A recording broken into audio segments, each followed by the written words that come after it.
por espacio de 10 minutos. Gracias, señora presidenta. Gracias, señor Mariano Rajoy. Lo cierto es que es un placer y un honor poder debatir con usted. Por desgracia, no ha sido algo demasiado frecuente. Es, en realidad, la primera vez que debato con usted. Coincidimos una vez en un debate de televisión junto con otros candidatos y que podamos debatir es algo positivo. Me sorprende que a veces en esta Cámara, en los debates de investidura, digamos que algunos intervinientes salen con las cosas preparadas. Yo me voy a ceñir a la intervención que ha hecho usted porque creo que es algo positivo que debatamos aquí y que hagamos referencia a las cosas que se nos dicen. Usted dice que quiere ser estupendo. Usted lo es. A mí me parece usted un señor estupendo y creo que usted tiene muchas cosas buenas. Tiene usted sentido del humor, es usted un tipo irónico, creo que es usted un parlamentario con retranca que atrae nuestra atención cuando se sube a la tribuna y que es interesante debatir con usted. Si el problema no es ese, si el problema no es personal, señor Rajoy, no es que ustedes no tengan algo bueno, en lo personal seguro que sí, como todo el mundo. El problema son los resultados de su gobierno, de sus gobiernos. Y estará usted de acuerdo conmigo que razones para ser autocríticos ustedes tienen que tener. Ha habido una cosa, tanto en su intervención como en la del señor Sánchez, que me ha llamado la atención a propósito de las devaluaciones. Ha dicho usted, hemos salido de una crisis sin devaluar. Bueno, claro, ya, es que España no puede devaluar la moneda. Sería una cosa impresionante que saliéramos de una crisis devaluando. Del mismo modo que el señor Sánchez decía que hay que implementar políticas monetarias interesantes. Ya, lo que pasa es que eso no depende de nuestro país, depende básicamente del Banco Central Europeo. Está bien debatir de estas cosas. Y esto tiene un elemento curioso. Yo no sé si le ha traicionado el subconsciente, porque ha dicho usted, hemos salido de la crisis sin devaluar la moneda. Claro, devaluar la moneda no se puede porque no hay peseta. Entonces, ¿qué es lo que se puede devaluar? Los salarios, las condiciones de vida de la gente. Si le damos la vuelta a lo que ha dicho usted, después de decir con simpatía lo evidente, lo que usted ha reconocido es que claro que hemos salido de una crisis devaluando, porque no se puede salir de una crisis sin devaluar, en este caso, los salarios. Usted decía que es usted demócrata. Bueno, claro, esto es muy fácil de decir. Lo que pasa es que ser demócrata tiene una serie de implicaciones. Se lo decía antes en mi intervención a propósito de la noción de soberanía. En el aniversario en el que ustedes llegan a un acuerdo para reformar el artículo 135 de la Constitución, que entrega la soberanía de nuestro país a poderes exteriores y hace que, independientemente de lo que decida el Parlamento, que es el depositario de la soberanía popular, un gobierno esté obligado a tomar medidas que pueden afectar a su gente, pues entienda usted si le digo que eso es pues por lo menos asumir un déficit democrático para nuestro país. Cuando el Parlamento no puede decidir y lo deciden desde fuera, tenemos un poquito menos de democracia. Los que recortan la democracia, creo yo, son menos demócratas que los que entienden que las decisiones de un país la tienen que tomar las gentes de su país a través de sus representantes y no los poderes financieros y la señora Merkel.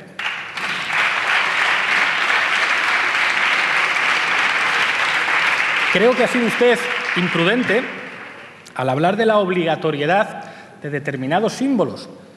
No quería volvérselo a recordar, pero es que su partido lo fundaron unos señores que obligaban a hacer el saludo romano y que a veces juraban sus cargos con camisa azul. Entonces, cuando hable usted de la obligatoriedad de signos, tenga usted un poquito de decoro, porque a España no se le olvida de dónde vienen ustedes. A España no se le olvida que su partido lo fundan los cuadros de una dictadura.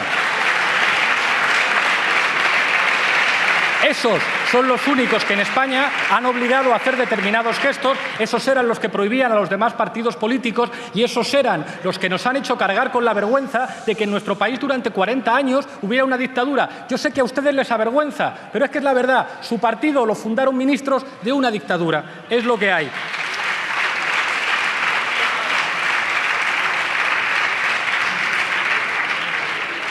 La gente, si el problema aquí no es ¿a quién le vota cada uno? Si a usted le vota a mucha gente, como a nosotros también. El problema es las medidas que uno decide y si esas medidas están cerca de la gente o no están cerca de la gente. Ha dicho una cosa que me ha sorprendido usted. Ha dicho, a mí el IBEX 35 no me presiona y no me pone un piso. Pues hombre, a lo mejor a usted de momento no, pero al señor Aznar, a la señora Salgado, al señor Felipe González, un piso no, pero un puesto en su consejo de administración sí que los ha reservado. De Unidos Podemos y de las confluencias no hay nadie que se sienta en un consejo de administración. ¿Sabe por qué? Porque a nosotros no nos presionan ni nos ofrecen puestos en consejos de administración.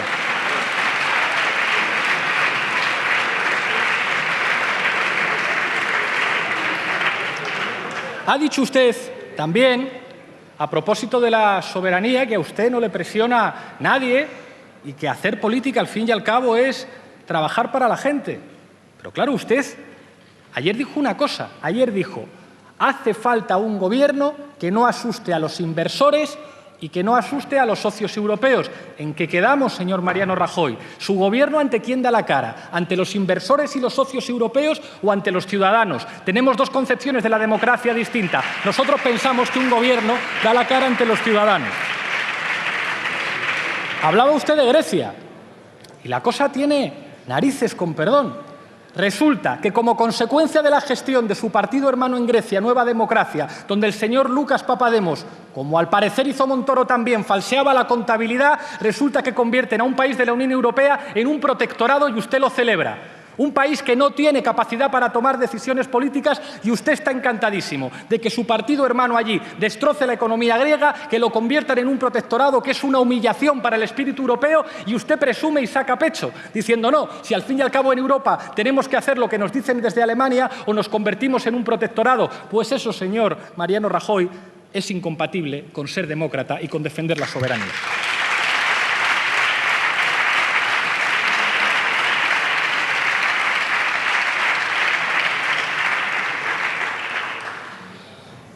Los datos. Creo que es muy difícil, y se lo decía antes en mi intervención, plantear que tenemos razones para ser optimistas. Era ya poco creíble lo que decía el señor Aznar cuando hablaba del España va bien, y eso que era la época de la burbuja, era la época de los pelotazos urbanísticos y la época en la que su gestión convirtió la corrupción en una forma de gobierno y de aquellos polvos estos lodos. Pero plantear en el año 2016 que España va bien, que los datos económicos llaman al optimismo, cuando encabezamos las estadísticas europeas en desigualdad, que detrás de esas estadísticas hay personas, hay gente que no llega a fin de mes, niños que sufren pobreza, niños que no se alimentan adecuadamente, jóvenes que se tienen que marchar de España. No diga usted que España va bien. España son los españoles, no la tranquilidad de los inversores ni la tranquilidad de sus socios europeos.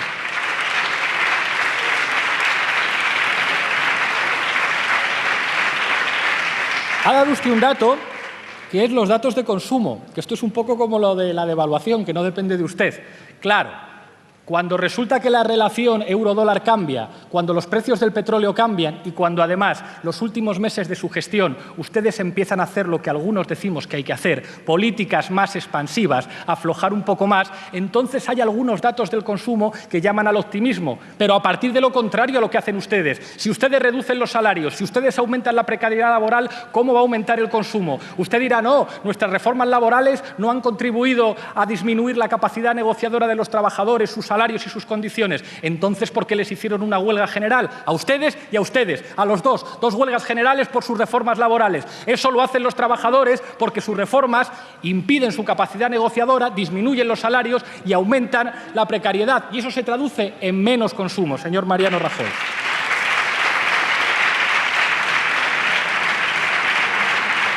Decía usted que España es un país en el que viene mucha gente. Bueno, en los últimos tiempos, por desgracia, cada vez viene menos y cada vez se van más. Y no se van de aventura, como decía una de sus ministras. Los jóvenes españoles se van porque este país no les ofrece una alternativa. Y ese es el resultado de sus políticas. Hablaba usted de Madrid y Barcelona. Pues se lo voy a decir. Donde nosotros gobernamos aumenta la inversión extranjera y en el caso de Madrid hemos conseguido reducir la deuda. Y son datos oficiales, aunque a ustedes les duelan.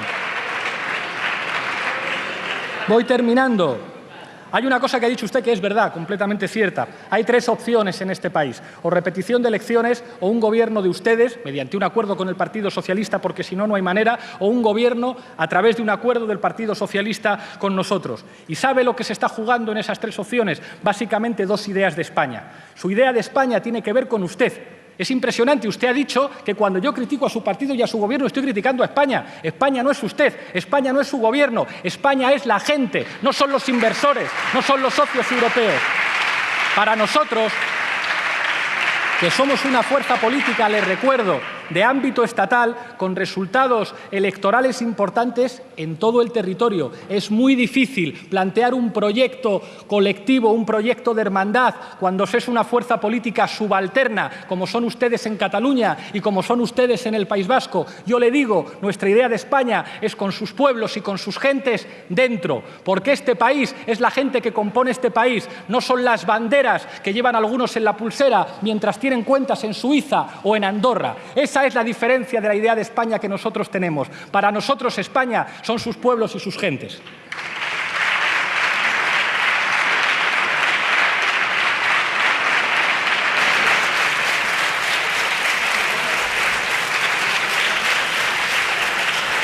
Mencionaba Pablo Iglesias al principio de su réplica que esta siendo la primera vez que debate con Mariano Rajoy desde la tribuna del Congreso. No es, sin embargo, el primer debate que comparten, porque lo hicieron en marzo durante la investidura fallida de Pedro Sánchez, solo que en aquel momento el cara a cara de Iglesias fue con Sánchez, que era quien aspiraba entonces a formar gobierno.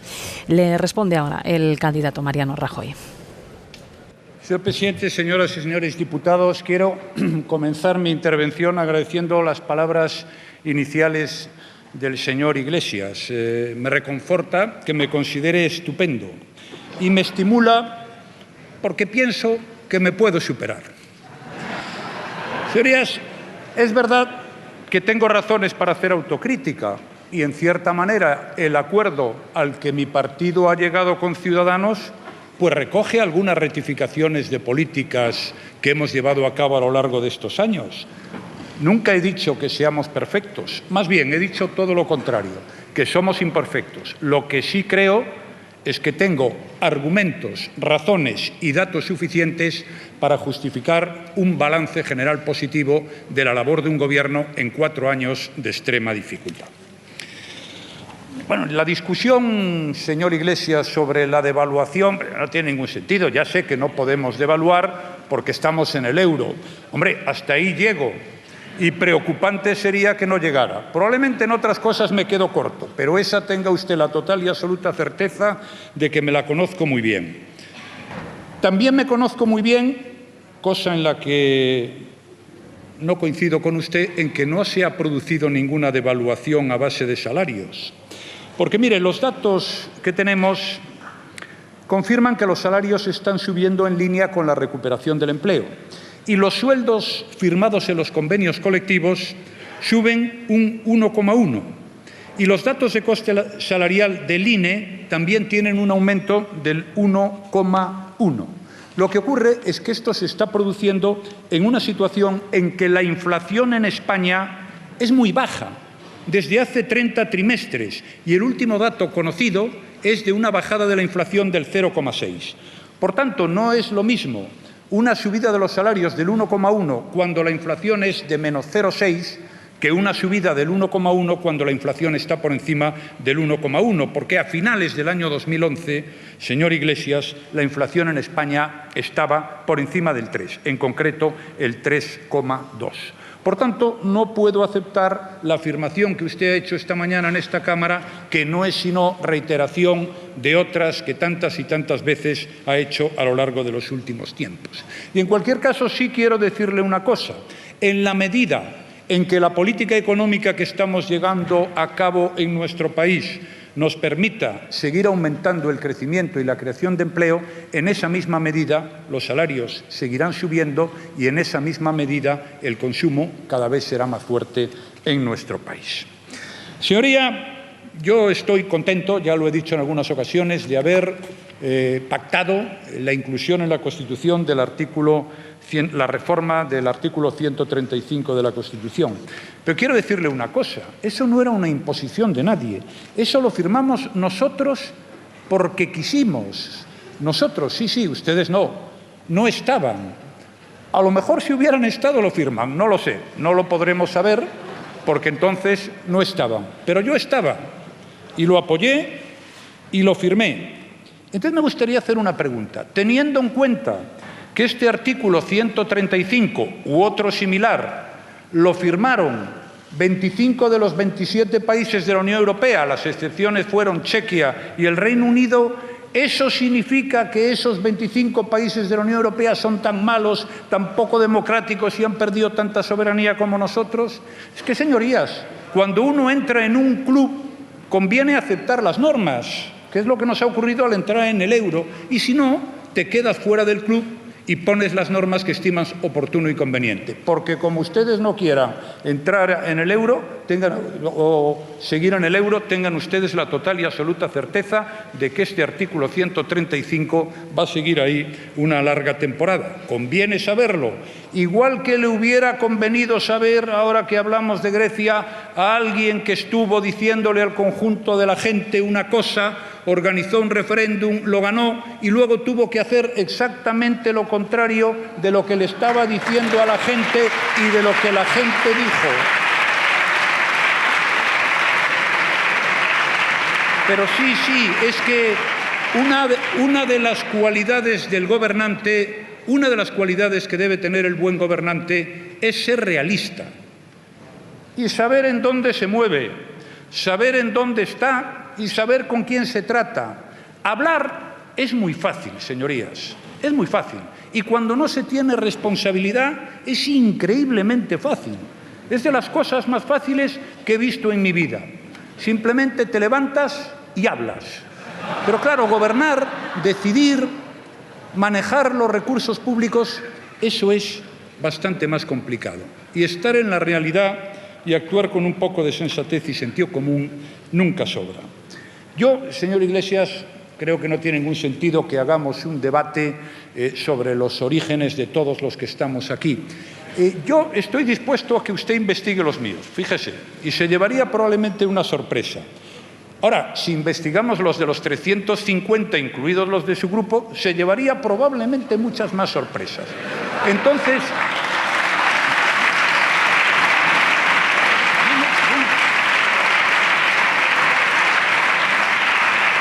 señorías, ¿qué les parece si después de 40 años de Constitución española empezamos a mirar un poco hacia el futuro? Más que nada porque es donde vamos a estar, espero que mucho tiempo en los próximos años.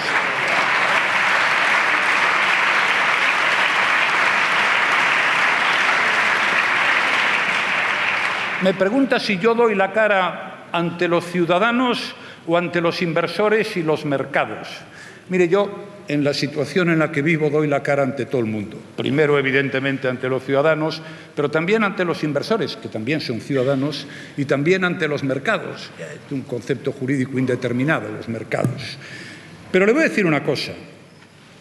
Como hay que dar la cara frente a los ciudadanos y como hay que ocuparse de los intereses de los ciudadanos, conviene cuidar a los inversores. Porque si los inversores invierten, evidentemente lo harán porque les va bien, pero también habrá muchas personas beneficiadas. Y cuando no invierten, pues no le irá tan bien. Por ejemplo, en un ayuntamiento como el de Madrid, si se para la operación Chamartín, pues bueno, probablemente al inversor no le irá muy bien, pero desde luego a los que le va a ir muy mal es a los miles de trabajadores que podían tener un puesto de trabajo si se hiciera esa inversión.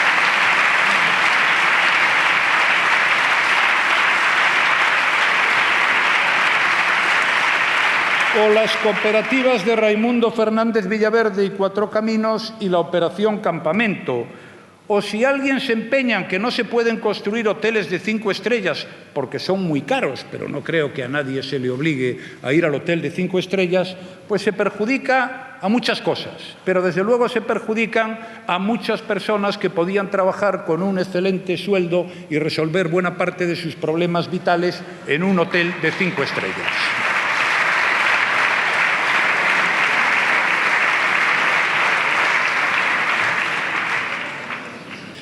Estoy de acuerdo, por último, señor Iglesias, en que España son sus pueblos y sus gentes.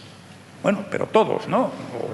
Nadie quedamos excluidos, ¿no? O sea, los pueblos son todos. O sea, es Cataluña, es Galicia, es Castilla-La Mancha y la gente también. Usted, nosotros, aunque seamos un poco peores, también, yo creo que formamos parte de este país donde tiene que haber de todo. Pero insisto en lo que le decía en mi primera intervención. Todos los pueblos y toda la gente, y no toda la gente piensa igual, por fortuna, no toda la gente piensa igual. Entonces, no se apropie usted ni de los pueblos, ni de la gente, ni, como lo dije antes, ni de la sensibilidad social, ni del concepto de la justicia. Cada uno tenemos nuestra opinión sobre este asunto, es lo normal, no ocurre solo en España, y de lo que se trata es de organizar la convivencia de la manera más razonable y también hoy de ser capaces de constituir un gobierno. Muchas gracias.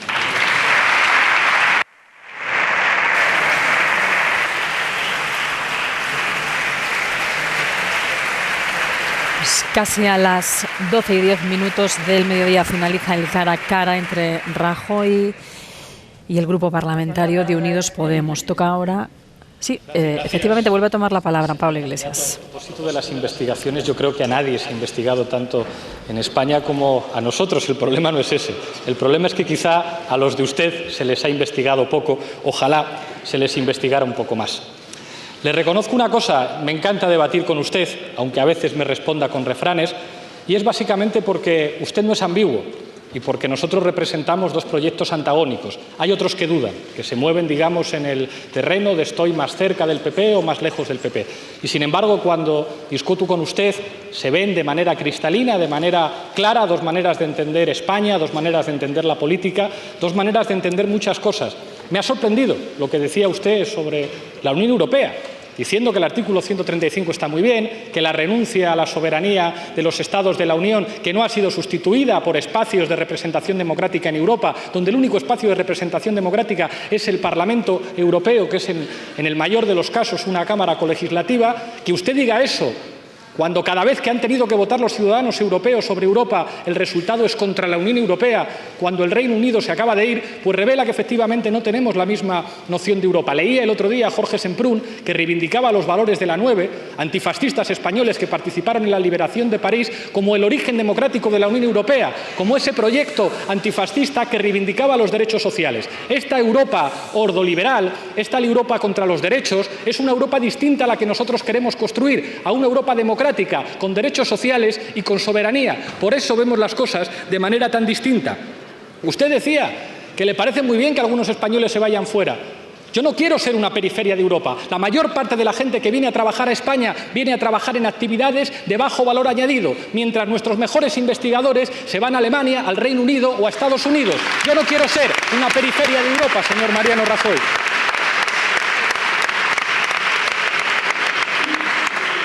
Señor Rajoy, ha dicho usted algo que me parece preocupante. Ha dicho usted, claro, es que algunos convocan un referéndum, lo ganan, pero luego no pueden hacer lo que han dicho los ciudadanos porque Alemania les dice otra cosa. Hombre, que lo piense usted está bien, pero que diga abiertamente en un Parlamento que le parece bien que un gobierno no pueda aplicar lo que han dicho sus ciudadanos votando, me parece grave. Por eso le digo que no tenemos la misma concepción de la democracia.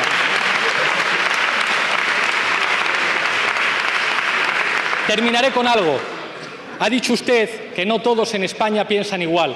Tiene usted razón, pero todos en España necesitan una educación pública, una sanidad pública y una vivienda digna, señor Rajoy.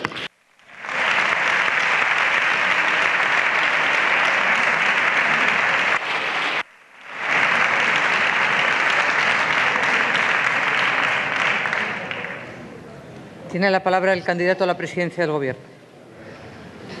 Bien, contesto a la última intervención del señor Iglesias, porque es obligado, aunque tampoco ha hecho grandes aportaciones, yo tampoco las hubiera hecho, o sea, que la tercera intervención. Diga, yo no sé cuánto le han investigado a usted, yo desde luego puedo asegurarle que yo cero, y que no voy a entrar en detalles de lo que alguien pueda haberme investigado a mí. Silencio, por favor. Bien, sus historias sobre la Unión Europea, no voy a dar una conferencia sobre la Unión Europea ahora, señor Iglesias. El origen está fundamentalmente en la Comunidad del Carbón y del Acero.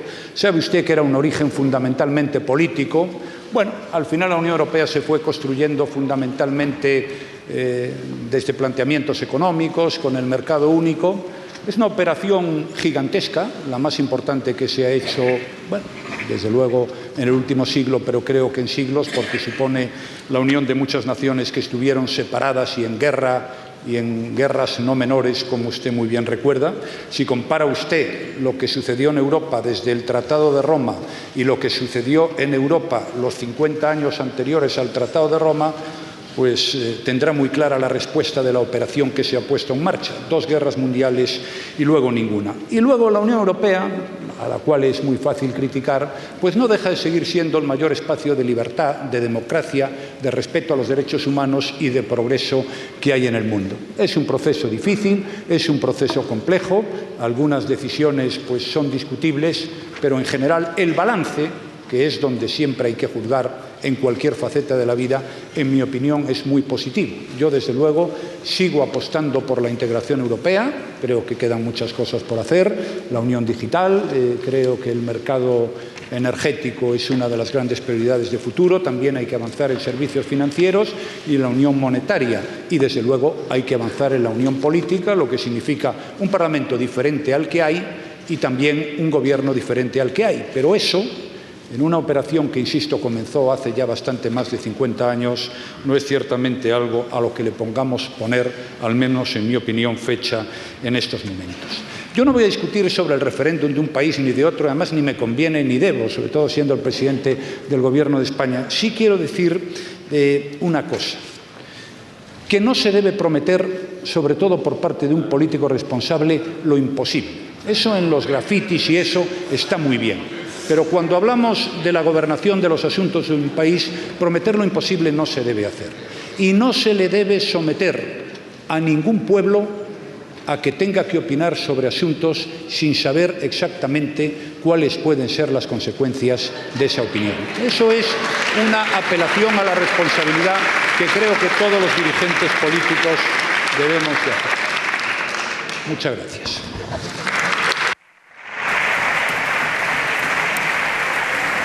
No es una opción que tienen los grupos hacer uso de un breve tercer turno de palabra.